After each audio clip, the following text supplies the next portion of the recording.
But anyway, hello, everybody. It's good to have you here. I'm going to introduce our guest, Nikki Engel from Violence Free Minnesota momentarily, but I just wanted to first alert you to a couple of upcoming events. And first, I know that you're all just inundated with emails these days, but I just want you to please watch your inbox for messages from us, because bills are starting to go through the legislature that we've worked on with some of our close allies, including some bills that we worked on ourselves for several years.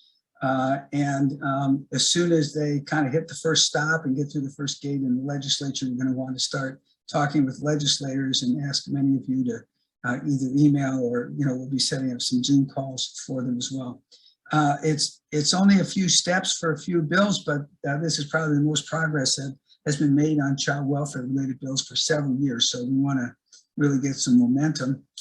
And then also just coming up in 2 weeks, we're going to welcome Heidi Wisty, who's the new president of Children's Home Society, and she's going to tell us about how their mission has been updated and revised over the last few years, and generally what's going on in the world of adoptions and foster care. So just watch for that.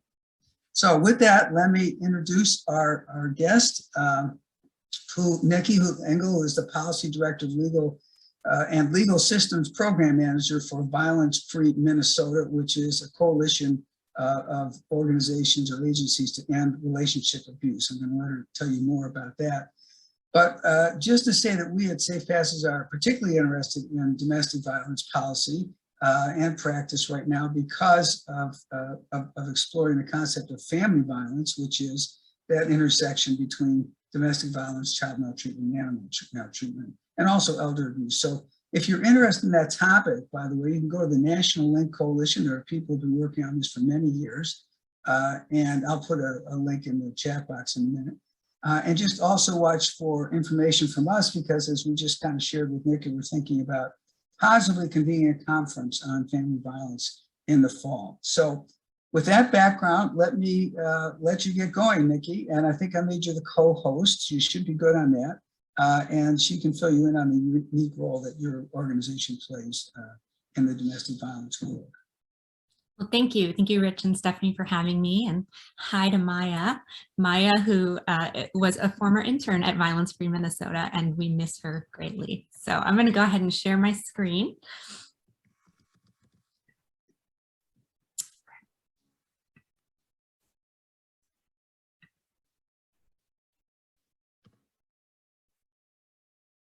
Okay, can everyone see that? Can I get someone give me a thumbs up?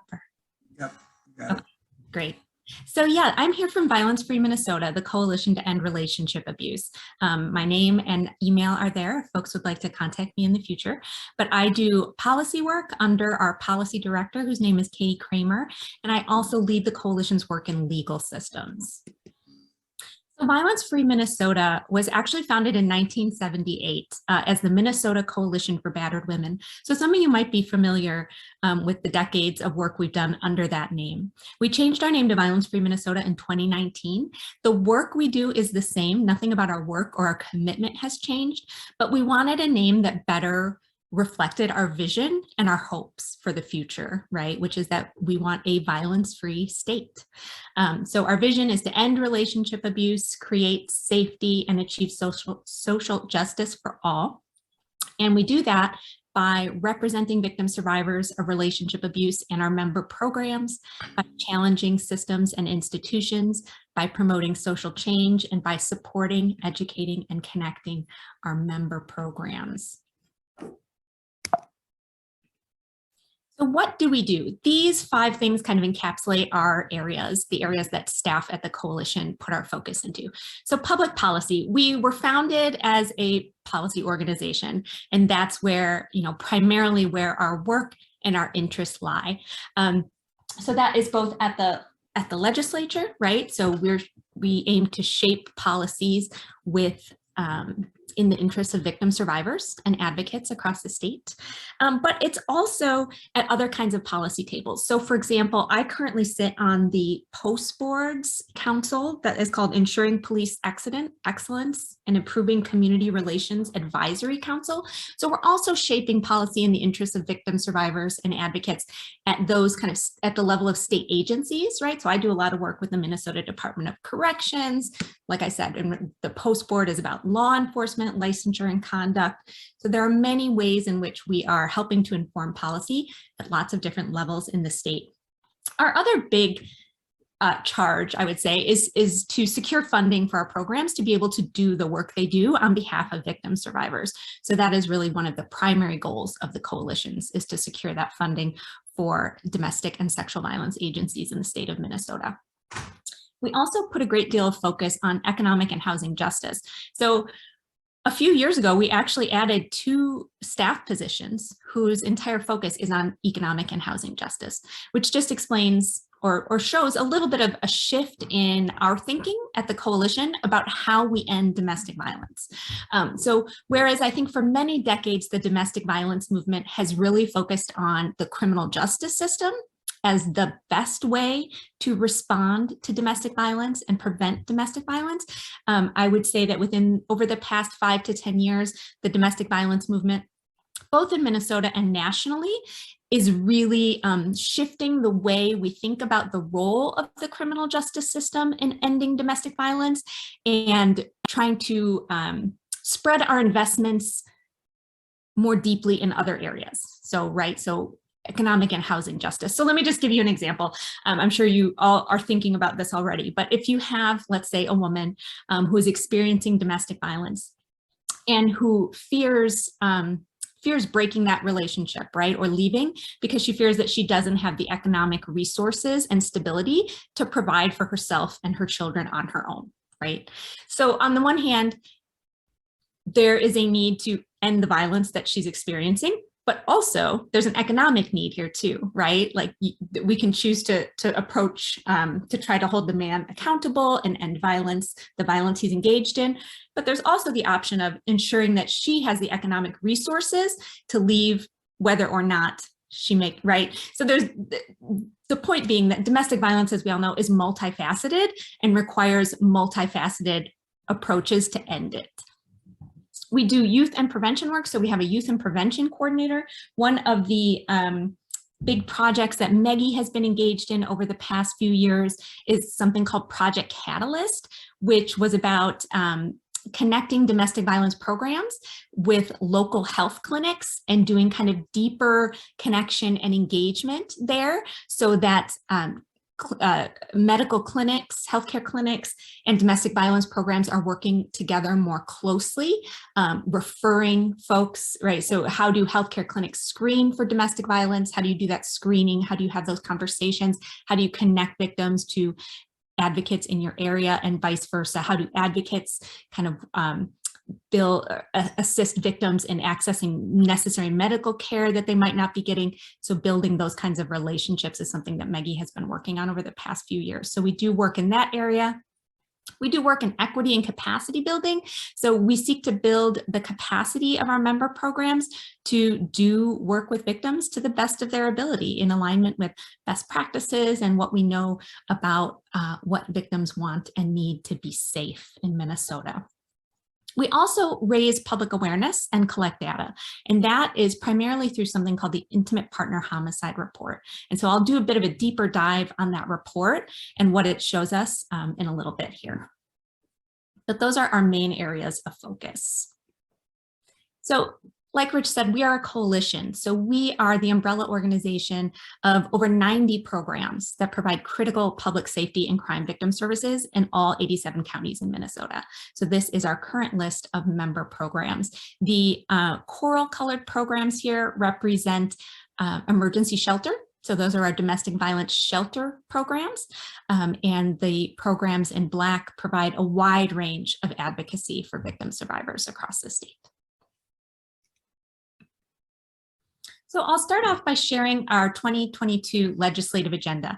We have one bill that we're carrying, so this is our proactive agenda, and that is that we are requesting an increase in base funding to crime victim services. So all 5 of Minnesota's crime victim coalitions are aligned in this ask, so we're all working on it together. And we're asking that the state increase its investment in victim survivors and the programs that serve them. And so we're asking for a $12.5 million increase in 2023, with 8.75 million increase in 2024 and beyond, right? So this would be ongoing funding, an ongoing funding increase. We haven't had an increase in base funding to victim services in many years.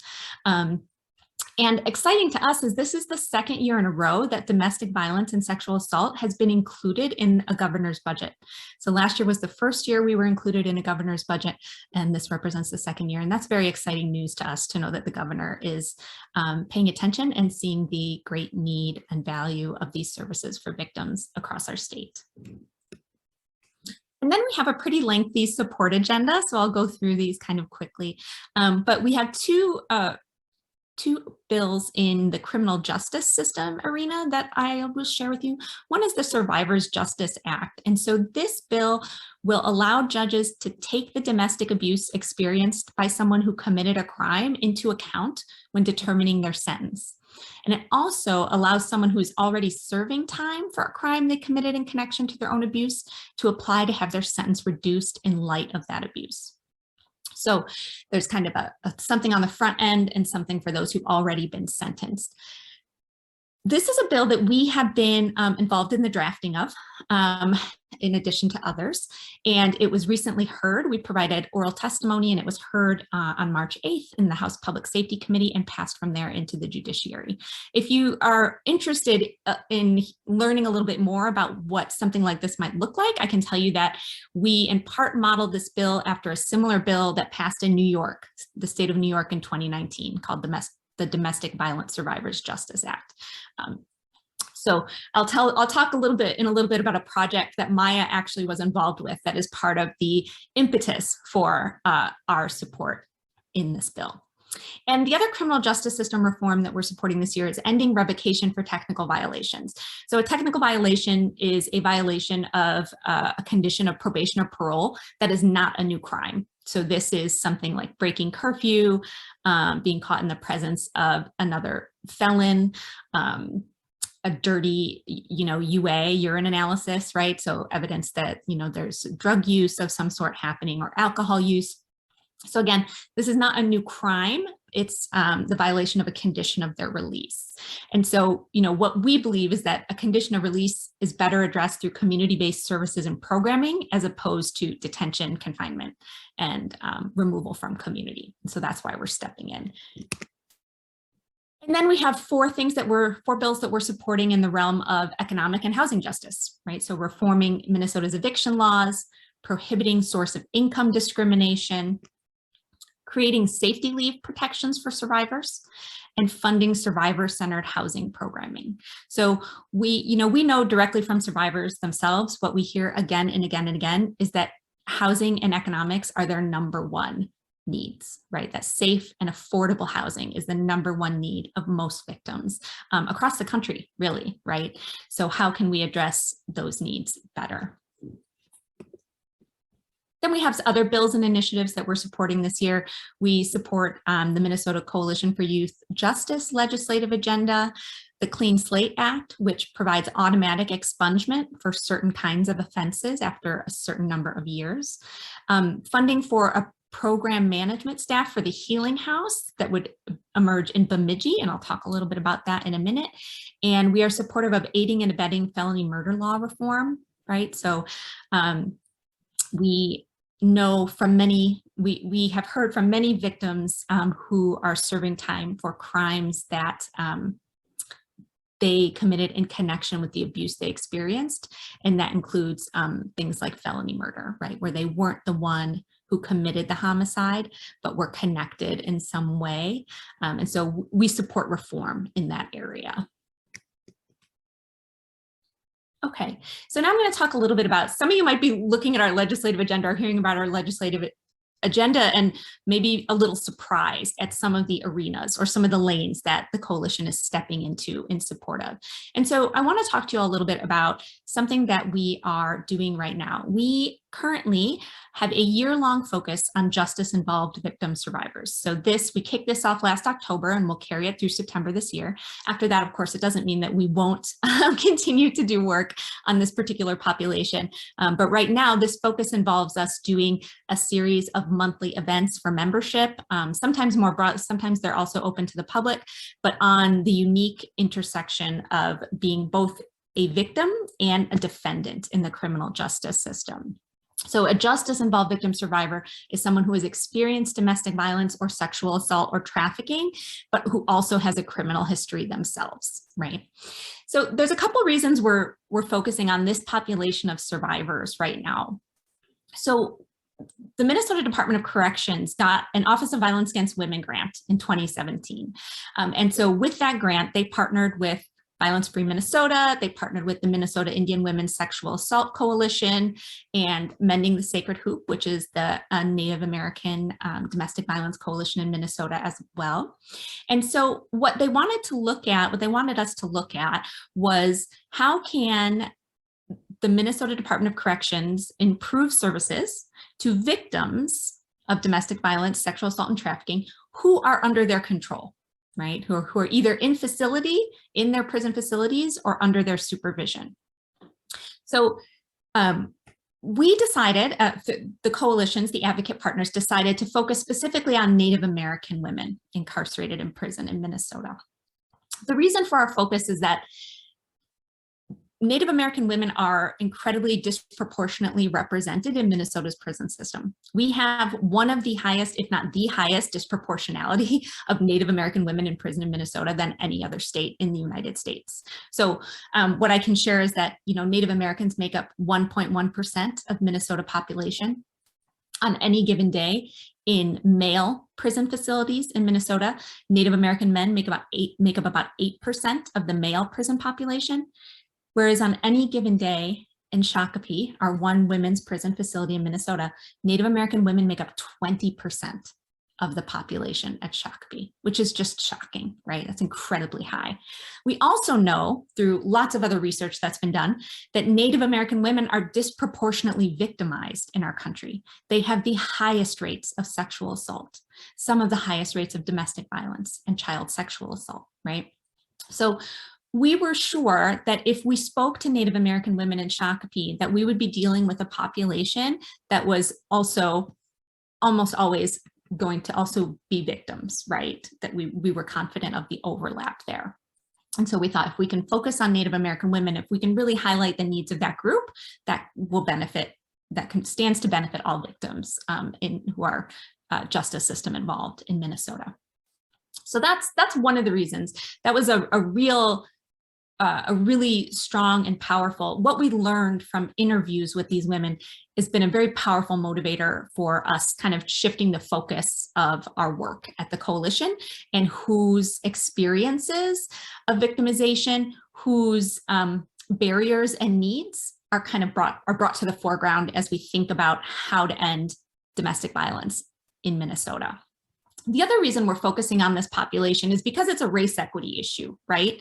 So Black and Brown people are disproportionately represented as defendants in our criminal justice system.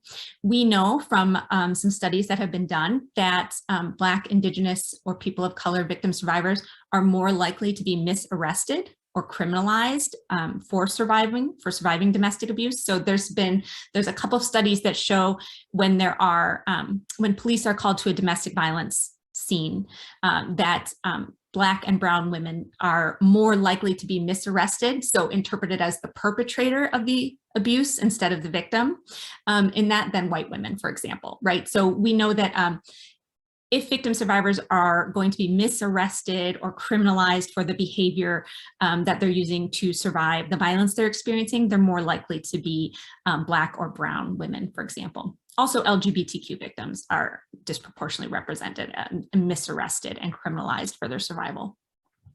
And racial disparities across our criminal justice system just lead to many more BIPOC victim survivors having criminal histories themselves, right?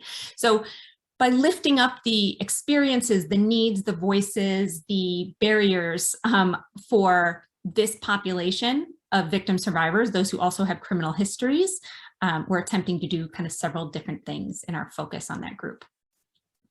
So you can go to our website to see we are hosting there, like you all host at Safe Passage for Children. We have a page on our website that is putting up the videos and descriptions of all the justice-involved survivor events we've held so far. So you can check that out. Some of our hopes for this focus is that we're really hoping to raise the public, member program, and system partner awareness of the experiences and needs of this group of victim survivors in Minnesota. They just often aren't the population that is at the forefront of our work, and we want to shift that. We want to build the capacity of our programs to work with this population.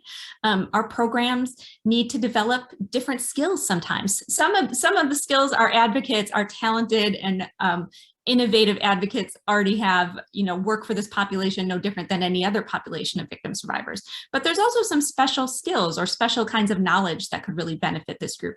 For example, it's not common for a domestic violence advocate to necessarily know about the expungement process, right? A criminal history expungement process. But how might that benefit this population of victim survivors if our DV advocates also had an awareness of how that system works, for example?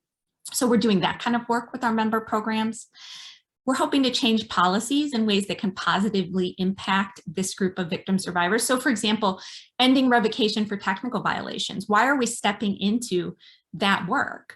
Well, we're stepping into it because we have heard from justice-involved victim survivors that being sent back to prison on a technical violation is incredibly disruptive to their safety, security, stability, and ability to heal, right?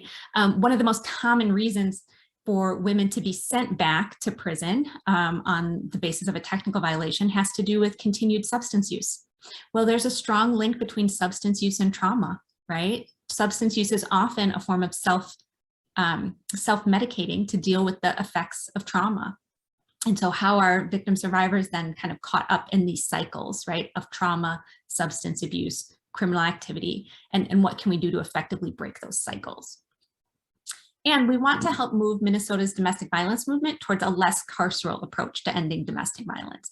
So we currently have, it's my understanding that I apologize for not, I'll find out this number because I do have it and send it to Rich afterwards. But something like 30% of the men in the Minnesota prison system right now are there for their sentencing offense is domestic violence related, and 60% of men in Minnesota prisons have a domestic violence history, right? So it's not necessarily the crime they're serving time for at that moment, but they have a history of domestic violence. So we are arresting, convicting, and incarcerating domestic violence offenders at greater rates than maybe we ever have.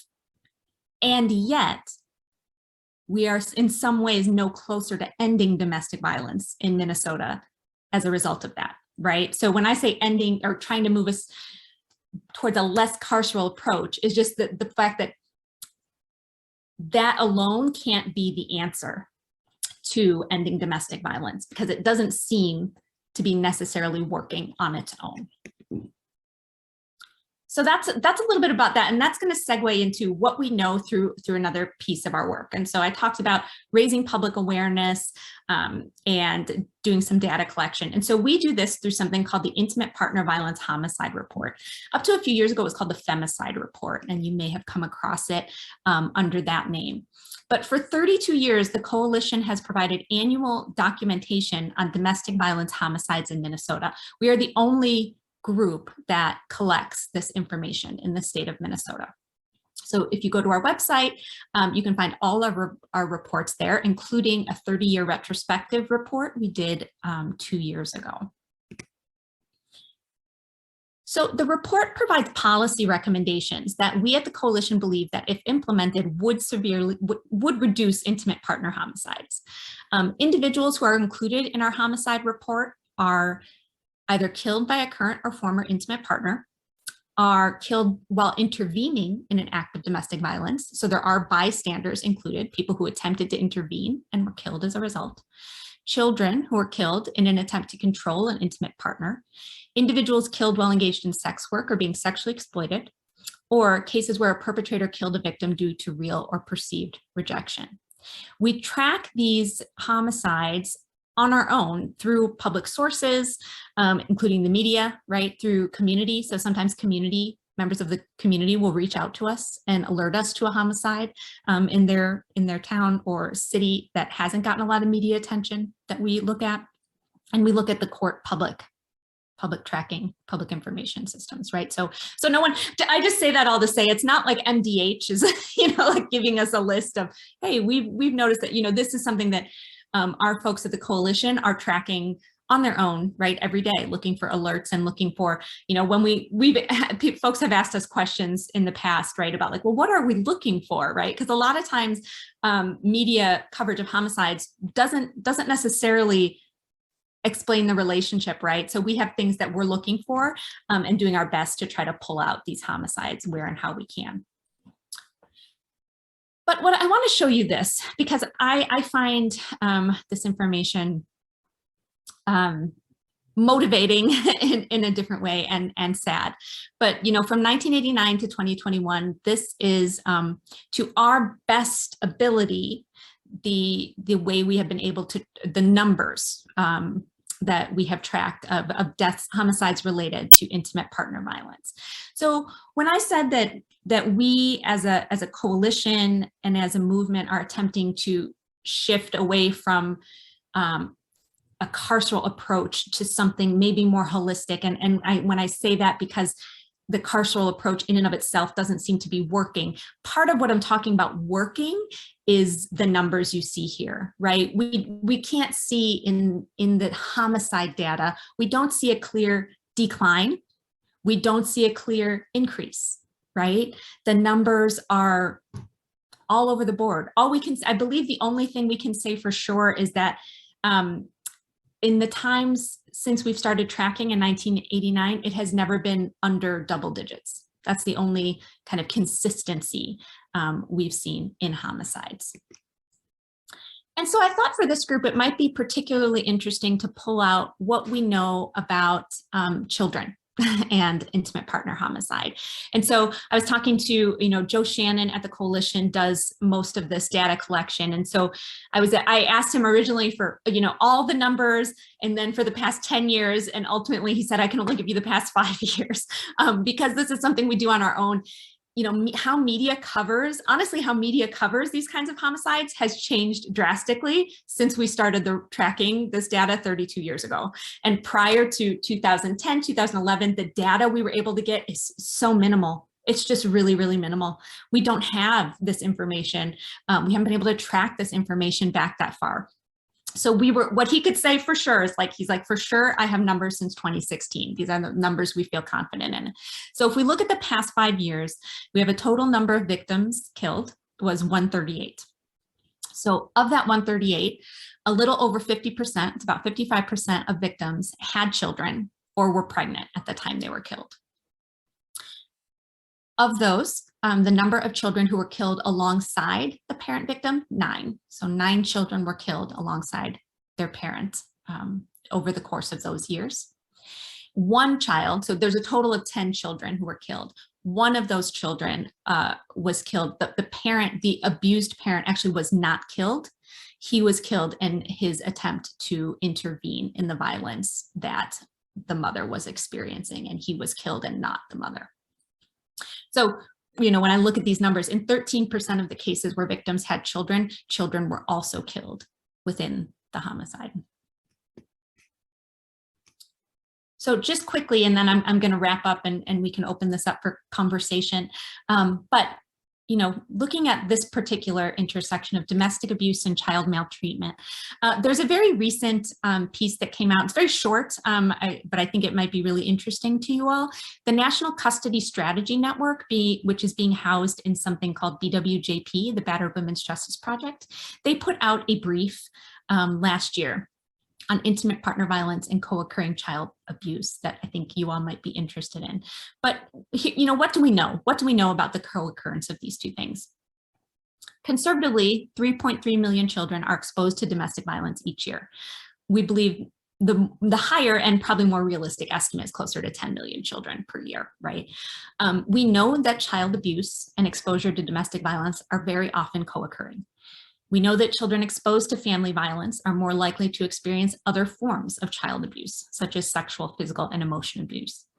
And we know that the harm to children who witness domestic violence or who are the physical subject of the violence itself are very similar, if not the same. Okay, so we know there's an incredible amount of overlap in these two forms of violence. So how does the coalition weigh in on the co-occurrence of these two things?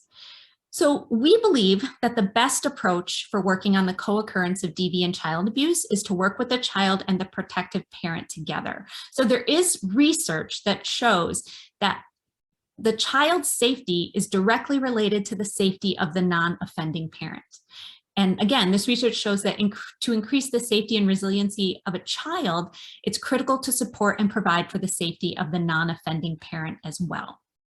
So we see these two things, the safety of the non-offending parent and the safety of the child, as intimately connected, and they need to be addressed together instead of seen kind of as odds, as separate things, right? Or as even at odds with one another, right? Which is sometimes I think how these things get constructed.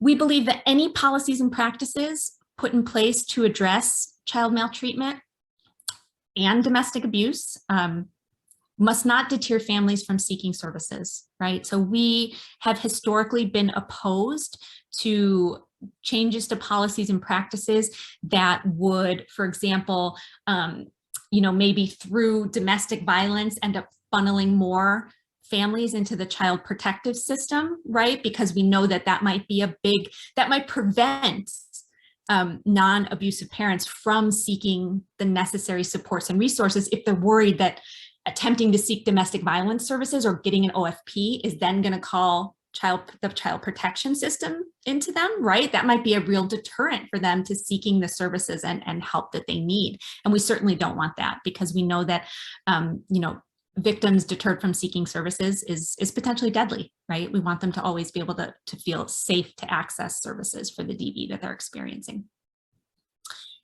And we seek to identify the ways that the ability of abused parents to protect their children can sometimes be diminished by the system's conflicting expectations of them.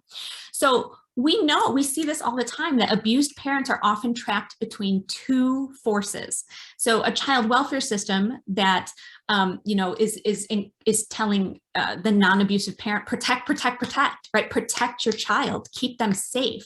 And a family court system that sees attempts to protect a child from an abusive parent by, for example, not allowing visitation or seeking sole custody, sees that as a parent that is then within the family court system seen as unfriendly or alienating, right? So abused mothers specifically, because there is a gender bias here, right? There's gender is happening in this family court system as we see it play out, right?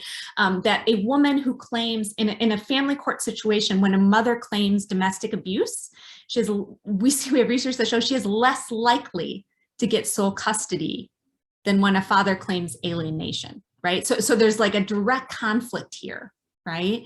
And, of course, we advocate that we don't want to see failure to protect for non-offending parents where domestic violence is the presenting issue, right? So we never want to see victim parents penalized for experiencing abuse themselves, and we don't believe, right, that places the responsibility where it belongs on the offender. So those are just some of the ways that historically the coalition has shown up to these conversations, and the ways that we're trying to represent victim survivors, adult parent victim survivors in those spaces, and speak to both of these issues altogether. So for those of you you just wanted to also have some resources out there. I know this will live on your website, so wanted to kind of put this out there. You can use our website. If you go to this link on the left here, this actually will go by county. So you can look by county, what your local agencies are. And then in Minnesota, we do have a statewide helpline, which is the Day One helpline, which is 24/7, and you can call or text, which is a nice feature as well. So the helpline, of course, can connect folks to shelter, but also just advocacy in general for domestic violence victims. So I will share happy to share this PowerPoint with you all. I have citations in there to some of the information I shared, and I will stop there. Thank you. Happy to be in conversation with you all. Well, thank you, Nikki, for that. We'll definitely put that up on our website so people can get it along with, a recording of this. And I see you already have a number of questions in the chat box. I think what, maybe there's some, let me just pick one because I wanted to highlight it. Are most domestic violence charged adults exposed to this violence as a child? And then I'll let Mark have, you respond to Mark's other questions, but that was one that piqued my interest. Yeah, that's a great question, Mark. Mark, to be honest with you, I don't know if I have the most up-to-date. When I was studying gender-based violence as a graduate student, so this was a few years ago, I remember research then said that I believe 30, don't quote me, but the number was around 30% of men who go on to commit domestic violence were exposed, right? Saw their fathers, for example, engaging in domestic abuse with their mothers, right? So 30%, so 30% of men 30% of men whose fathers abused go on to abuse. So that's a significant portion, but it also, to me, leads the question of, well, 70% of men who saw the abuse did not go on to abuse, right? So what's the difference in that 70% who had similar experiences who didn't do it? But like I said, Mark, it's a great question, and I'm sure my research is a little bit outdated at this point, but that's all I have at the top of my mind. And I would add just another perspective, and I don't know, Judy might have something to say about this, but if you look at it from a broader lens, how many how many boys who were abused go on being violent as adults, which is a different frame, but I think a broader frame. And I think, if you look at, ACEs and at everything we know about trauma in infants and toddlers, I think you can pretty much draw a direct line to experiencing violence as children would be a much higher rate of becoming violent as an adult. So the connection between domestic or intimate partner violence and child abuse and a generation later, more partner violence, I think is pretty direct and pretty high, which is a long conversation that we've had about, well, at what point do you maintain the woman's ability to seek services and her decision about when to seek services versus leaving children in situations where they're continually exposed to violence. It's where the rub comes between, I think, the goals of the domestic violence world and the goals of the child protection world, which you've alluded to. And, so anyway, went on longer than I meant to on that point, but I just wanted to kind of, raise a broader scope to that particular question. Absolutely. And I think we can see that so I like the ACEs focus kind of, I think in the reverse way, when we look at incarcerated populations, we can also see the incredible high rates of victimization of incarcerate, right? So it's like 94% of some women's prison populations have histories of victimization prior to incarceration. We don't have as good of numbers on male prison populations, but I have no doubt that it's not equally high, right? So that the same people that we're incarcerating, right, who have committed all kinds of crimes, including violence, but of course not only violence, right, drug crimes, et cetera, have histories of victimization themselves. I think when Maya assisted us in the interviews with Native women who were incarcerated in Minnesota, and we were able to interview 62 Native American women before COVID shut down our ability to conduct interviews. But about half the women were incarcerated in Shakopee at the time we interviewed them. We were able to go to Shakopee to interview them, and the other half were in community. So they had been released within the past 5 years. And of those 62 women, only one woman said to us that she had not experienced any form of violence. Only one. So 97% of the women we talked to had experienced domestic violence, sexual violence, child abuse, child sexual abuse. And for many of the women, it was multiple instances, right? It was very rarely one, that they had one experience of intimate victimization, right? Much more often it was, a history of child sexual abuse, sexual exploitation as a youth, intimate partner violence as an adult, etc. So I'll let you either respond to other questions or let other people jump in. I could dominate the discussion here. Nikki, this is Judy Schumacher. I'm on the boards for Safe Passage. We're trying very hard, as we have for a long time, to try to focus on prevention.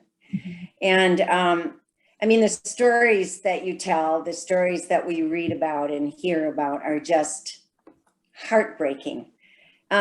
What percentage of the coalition of the 90 organizations of your coalition are involved in prevention work, specifically in prevention? I know it's all part of what you all do, certainly, but if we could just prevent some of this trauma, it would be the better solution than to have to treat people who are damaged already. Right. Then responding. No, that's a great question, Judy, because actually, I'll say that funding for prevention work is the challenge, right? So I can't tell you a number of how many of our programs. I think any of our programs is willing and does, for example, community education in their communities, right? So if a high school contacts their local program to come in and do a presentation on healthy relationships, right? They're doing that kind of work. But in terms of broader, more intentional, kind of ongoing community prevention work, that is work that I don't think as many of our programs are doing as would like to, because there's just not the kind of consistent ongoing funding for that work as there is for victim services, right?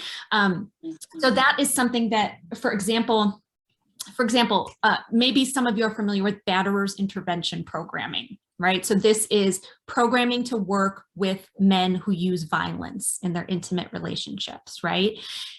The state of Minnesota has, up until last legislative session, 2021, the state of Minnesota has never invested in that kind of work. So while we have ongoing consistent state funding for victim services, we don't have the same commitment at the level of state investment in transforming the behavior of those who use violence, which I would say is prevention, right? Because if you don't change the behavior of those who are doing the abusing, there's always going to be another victim, right? Of their, if we don't change that, right? So last legislative session, we got the first ever funding for that kind of work. So the monies that came down for the legislature are titled Survivor Support and Prevention Grants. But again, unfortunately, it's a step, right? But unfortunately, it's a grant program that will end. So that's very different, as you all know, from ongoing, the state saying we are giving $1 million every year ongoing to do this work, right? Folks have been able to apply and receive that money and use it, in all different kinds of ways. So I'll be really excited in the next year and a half to see as the money winds down and people are writing reports, to see what they did with that work and how it might have shifted anything, or it's hard to evaluate and do good work in a year and 18 months. Yes. Right? It doesn't happen that quickly. But so that was a good start. But I believe we still need that kind of commitment we have to fund prevention with the same robustness we fund criminalizing and victim services. We want that pot to be as big as the other pots, right? Yeah, yeah, Well, Nikki, thank you. could I ask you to look at the chat box and respond to a couple? Mark's got 4 or 5 questions there. Maybe you can at least pick a couple and respond to them, because he's diligently kind of raising some issues. Yeah, so you're asking all kinds of very tricky questions, Mark. So drug abuse, so drug abuse, substance use, you know, here's what we'll say, right, about drug abuse, is that substance use doesn't cause any kind of violence, right? We can't say that, you know, there's lots of people who get drunk. There's lots of people who use drugs and don't beat their girlfriends, right? Or beat their children, right? So it's not a cause, right? However, there is a correlation, right? And victims themselves will name that correlation, right? He's a great husband. He's a great father. He's a wonderful man, unless he's drinking, right? Or when he relapses, everything goes downhill, right? So it doesn't cause it, but we know there's a correlation. And if we're listening to victim survivors and what victim survivors are saying that is wanted and needed in their relationships, then I think we could do a little more work in that area. We could, if victim survivors are saying, it is connected to his drug use, you know, it's connected to his alcoholism. There's a connection there. And I really want to see him get treatment. How can we support that as a request that's coming from the victim themselves? I don't know if that answers that question to your satisfaction, Mark. So the question about Native women, we had a mix. It was about 50-50 of the women were living on reservation when they got the charge that sent them to prison, and 50% off reservation and, you know, in the metro area.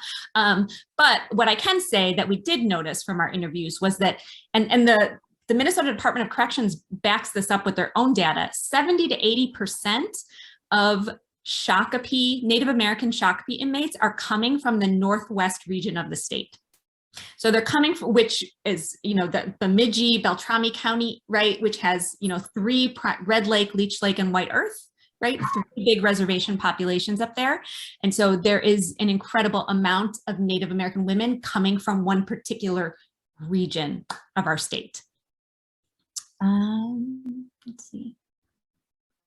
Yeah, I think that there is a lot of, and I'll just say that in terms of the Chicago program you put in the chat, I think that there's a lot of really exciting community-based violence prevention work that I know we at the coalition would love to see funded and supported, in addition to the work that the state already supports. So, for example, if the only option we have, let me give you an example. Let's say there's an undocumented woman you know, experiencing domestic violence, okay?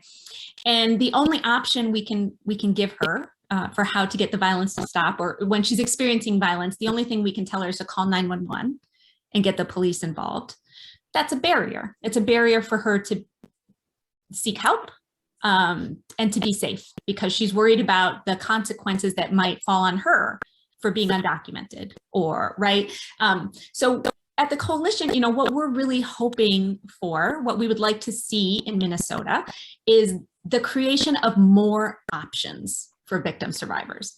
We want more options than just call 911, right? What kind of community program might exist, could exist if it was funded, that would allow victims to get the services they need, and offenders to be held accountable in a different way than maybe through the criminal legal system, but still held accountable?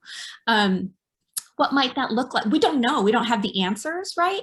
But we do think it's past time for the state to invest in some more options.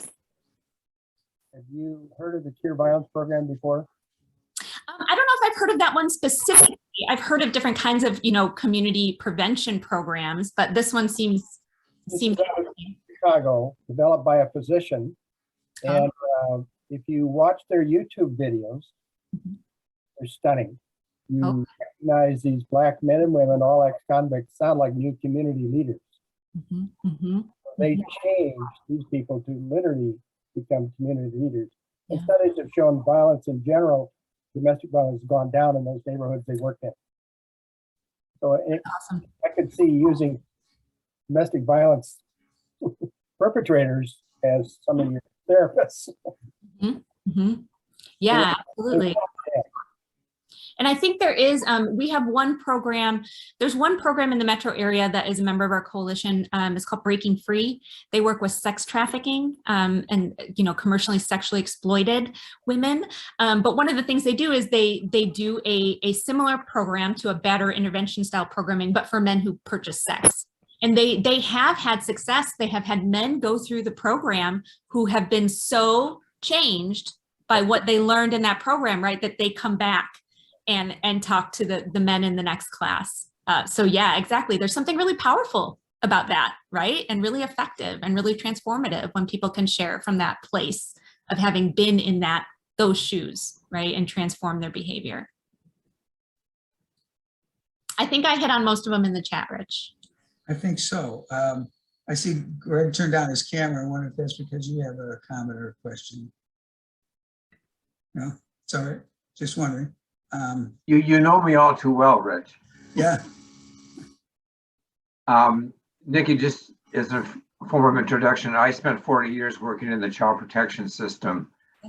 And so I just wanted to make a quick comment, hopefully quick, about the interplay between domestic abuse and child protection, because that was always a very difficult interaction at times for understandable reasons, because while there's a common shared goal in terms of safety of the family, how you parcel out the family between the emphasis on the child versus the emphasis on typically the mother can sometimes divert a little bit. And what I saw happen over the 40 years that I was in the field is that it started off with like the failure to protect was almost like an automatic back in the 1970s. And then the wisdom kind of progressed a little bit and moved away from that. But there still get to be those situations where it would kind of cross the line. And I remember in particular one case where there was a child death. It was like in the late 1900s or early 2000s, where at the fatality review, we got very criticized for our handling of the case because there had been some domestic abuse cases that we had not investigated from a point of view of failure to protect. And it was like the hindsight view of, now that we know the outcome, if you had intervened more effectively, this might not have happened type thing. And all I'm saying is that there's no perfect answer to that balancing point in my experience. And if I could just piggyback on that, you know, the issue a lot of times for us in child protection issues is that the child's timeline and adults' timelines are not the same. The 6 months, year, 2 years of a child's life, during that time when people are, you know, fussing around and figuring out whether or not to intervene and at what level, the child's life is essentially over. They've either been killed or they've been maimed or they've been damaged by the abuse or neglect to such a degree that they'll never live a normal life. And so the urgency that we see in terms of deciding, you know, maybe failure to protect isn't always appropriate. And intervention doesn't always mean removing the children, but abuse has to stop, or the neglect has to stop before it's too late. And I think that's where the rub comes in with advocates from other sectors, is that they're trying to play out a scenario where that's focused on the adults. And we're jumping up and down saying, hey, you know, the timeline here is absolutely critical. And so what we found in our initial conversations with people, you know, around domestic violence about working in a coalition is that that's where the rub is in terms of, well, we're not really, you know, agreeing on, you know, certain goals or certain, you know, but it's the timeline for children. And that I think the basic thing is it's not the same. It's much more urgent to stop the violence immediately with children before it's too late. Yeah. Yeah. Well, thank you for sharing that, both of you. I think, yeah, it's, you know, one of the things that the coalition always tries to put forward in policymaking is that blanket policies for all just don't work for all victims, right? And how can we always bring forward push forward the ability of folks to do accurate assessments, to understand nuance, to be willing to cater interventions and approaches to the needs of a particular family, right? So I think for the reasons, Rich, you're saying and that you shared, Greg, is like this balance, right? That experiencing, witnessing domestic violence in a home comes with a whole host of impacts on that child that we know of. The research shows that, right?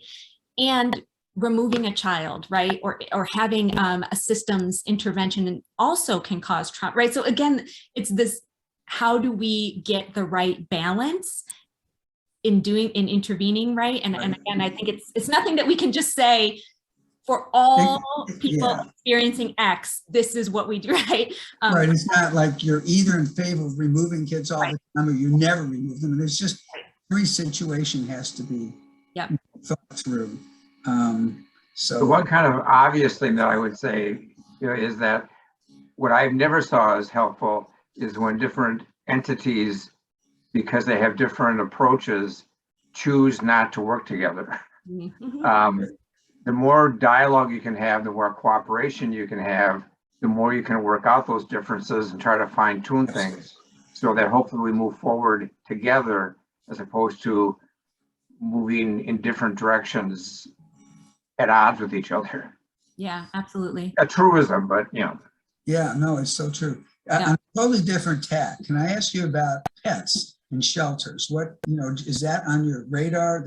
I was talking about this Andrew Campbell, who's, kind of becoming a name in the area of family violence. And he's really big on shelters allowing pets. So is that something that's a policy issue for you, or?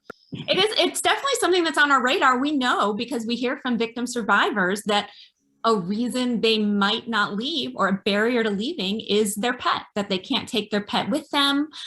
They're fearful of the treatment the pet's going to receive because the abuser is deliberately harming the pet as a avenue to harm the victim. So we absolutely know there's a connection there. We know that there's a need for that. And we do have some DV shelters that have set up partnerships with their local humane society or a local, animal foster care agency that will take in, I believe, though don't quote me, Anne Marie's Alliance in St. Cloud. They recently completely rebuilt their shelter. And I believe they have an actual space on site, a separate housing area where a pet can stay for as long as the woman and her family is in shelter. So we know that's a need. It's definitely something that our programs are trying to address in the ways that they can. Obviously, dogs, cats, those are have been much easier for our programs to tackle than like honestly, though Minnesota, we have a lot of we're a very rural state, right, as well. And so I have run into a couple of cases where, we're talking, it was like a livestock, right? It was like a horse, right? Obviously that gets into a completely different, is outside of most of our programs' ability. But that is definitely something we hear from victims and that our programs want to be able to assist with and are trying to find creative ways to meet that need. So maybe time for one last question or comment. We're getting close to the end of the hour. If anybody has one, now is the time.